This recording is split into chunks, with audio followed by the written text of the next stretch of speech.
ఇంకా third category career gap వచ్చిందండి. వీళ్ళు ఫస్ట్ ఇన్ డెప్త్ స్కిల్ నేర్చుకోవాలి, ప్రాజెక్ట్స్ బిల్డ్ చేయాలి.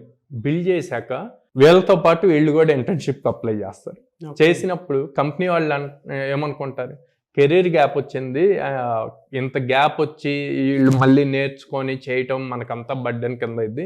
ఫ్రెషర్ని తీసుకుంటే వాడు చక్కచకా చేసేస్తాడు మనం చెప్పిన టాస్క్, మనకు అది ఈజీ అవుతుంది అన్న పాయింట్లో ఉంటారు.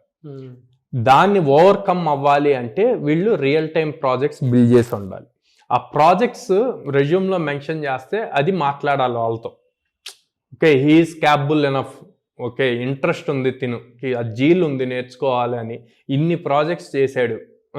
సో మళ్ళీ ఫేక్ పెట్టకూడదండి రెజ్యూమ్లో. మీకు ఏదో కొంచెం తెలుసు కానీ దాని గురించి ఇన్డెప్త్ తెలియనప్పుడు అసలు రెజ్యూమ్లో మెన్షన్ చేయకూడదు. అలా మెన్షన్ చేశారంటే వాళ్ళు అదే పాయింట్ చూసి ఇంప్రెస్ అయ్యి మీకు కాల్ చేసి దాని గురించి అడిగారు అనుకోండి, మీరు చెప్పకపోతే అది నెగిటివ్ అవుతుంది. ఇంటర్న్షిప్స్కి అప్లై చేసేటప్పుడు రెజ్యూమ్ని కూడా ప్రాపర్గా బిల్డ్ చేసుకోవాలి.